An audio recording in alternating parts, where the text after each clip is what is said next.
Okay, and finally, there is also a single line for loop that I can show you. If the loop is a one-liner, Python kind of allows you to not have the next line, right? So something like this. Um, for I in range, so I use also an alternative version for range. What do I want to print? I'll just print I. Okay, so print I, and with the end separator being space. Okay, so here, because it's a one-liner, that means the body block contains only one statement, one statement.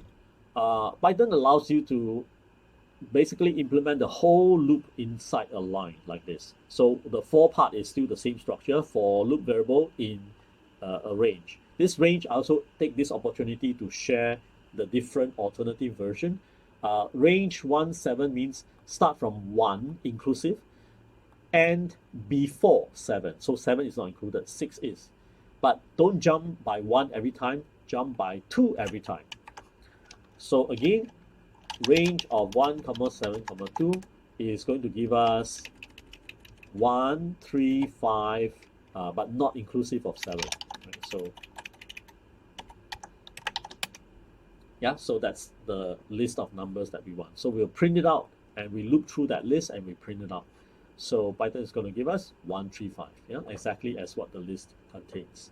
So just to show you the different syntax, this is permissible only for one-liner.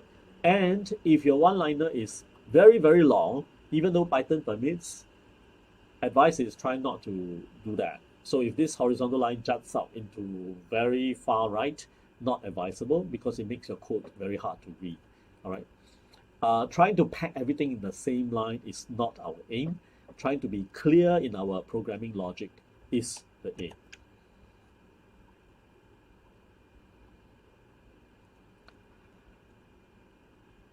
Moving to the last part of our discussion, which is another kind of jump, a hyperspace jump, a bit like our web page a link, right, where there's a href to point you to another URL. Actually, I cannot imagine discussing about a tag and href, 5 or 10 years ago to beginners because that's such a virtual and abstract concept. But today, thanks to HTML and web page, almost everyone knows what's a link. You might not know how it's being implemented, but you know what's a link, right? It hyperspace jumps to another website, another page, another function, another sort of location. So the way that is similar to this that is being implemented in Python is called a function. A function. So function is simply a block of code. We define it. System can predefine it, or we can write it ourselves. It will be placed anywhere that Python and the system thinks is suitable. We don't have control. What we do have control over is what is inside our function, when, that means at what point in our program do we run it. So a function is, first of all, defined by the def. When we define it, we kind of build it, but we don't run it. Okay, so we define this, we write that piece of code, it's a function. We have a lot more to say about function, but our main point of discussion today is that function calls are basically a hyperjump, where Python executes the kind of code that is located at the place where the name is located. All right, it finishes up that piece of small little code, and then it will return back to where we left off. Let's try it out. We have been using functions a lot. Sort of in order not to disturb the introductory discussion, I didn't really talk much about function. Just say when you want to input a number, just use the input function. When you want to print a number, just print, right? Or you want to print your name, just type print. And we hardly discussed who wrote print and who wrote input functions. That's because these are pre-written functions. Input and print, they are always automatically loaded. It's pre-written by Python programmers earlier on. So whenever we run Python, it's always available. What input does is to secure, it's complicated, right? It secures all the keystrokes that user enters into the keyboard. So when we run this, first input will print out the prompt telling us what to expect, what to do, enter a number. So we enter a number, and that's our lucky number. Assign that into this variable name called lucky, and then print out your lucky number is, echo back what the user entered.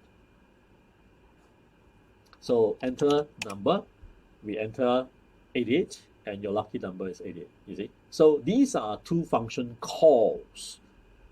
We didn't write them, we call them. Remember the sequence logic flow?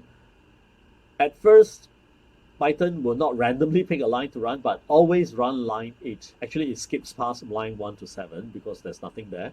Then line 8 says, lucky equals to the result of this function call. Think of function call as sine and cosine functions, right? Think of function calls as square root. Call the function, there is a function called square root. So function called square root, what is the result of square root of 4? Actually, then 2 will be calculated and replaced in value at the point where you call square root 4. So the same goes here. Instead of square root, we ask for the user's lucky number. So enter number, Python will obediently print out enter number and waits patiently until forever, until battery runs out, right? For the user to enter a number, press return. Now remember our short two-liner code here, we actually never wrote all those codes to capture keyboard inputs and so on, right? But it has been pre-written. And since 88 is the value being entered, the function input was pre-programmed to return whatever user returned or entered into keyboard. So 88 is assigned to the variable lucky. It's still there in the memory. So then the next line where input finishes, that's the value 88, it gets assigned to lucky. You see, Python continues where the function call finishes. And then it continues to the next line, print, which is another function call. So pause there, Python jumps and looks for print. Where are you? And of course it's there. Calls the print. What does that mean? It means first it sends these data, this text and the value inside lucky happens to be 88. It sends these two pieces of data to the function called print. Print will take them and runs through a sort of complicated set of codes to admit the character one by one. U, Y, O, U, R space and all that. It happens so fast and so smoothly that we hardly know it is character by character, but it is, right? So it is some sort of for loop over this string and then print out the character one at a time. And then it looks at this data and it says, oh, it's another string called 88. To us, it's like a number, but lucky is a string because the type of lucky is a string. Input returns a string, right? So the value 88 is again being character by character decoded and then sent to the screen. All these complicated actions, print does it. And it's pre-written. And then we can, of course, call, and this is far more fascinating, right? So we can, of course, let me just copy the whole chunk here, run our own function. So we can define our own function by using the keyword def, D-E-F. So let's define the function that calculates the square of any number that is being sent in. Just like, square function. Instead of square root, we calculate square. So I hope everyone understands that the square function is simply the data given to us times itself. We assume it's number, right?